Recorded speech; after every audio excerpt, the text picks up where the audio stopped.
తమ కన్నబిడ్డలకే పాలివ్వలేని ఆడవాళ్లున్న ఈ రోజులలో తల్లి పాలకు దూరమైన శిశువులు అనారోగ్యం బారిన పడకుండా ఒకటి కాదు, రెండు కాదు, ఏకంగా 30 లీటర్ తల్లిపాలను మిల్క్ బ్యాంకు దానం చేశారు మన మాజీ బ్యాడ్మింటన్ ప్లేయర్ జ్వాలా గుప్తా. ఏప్రిల్ 22 బేబీ గర్ల్ ని ప్రసవించిన జ్వాల ఈ 5 నెలల్లో 30 లీటర్ మిల్క్ ను సేవ్ చేసి డొనేట్ చేయడం ఒక అద్భుతం.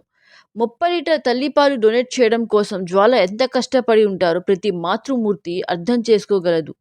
కానీ ఈ రోజులలో ప్రసవించిన తల్లి ఏం తిన్నా, ఎంత తిన్నా పిల్లలకు పాలు సరిపోవడం లేదని కొందరు, అసలు పాలే రావడం లేదని ఇంకొందరు.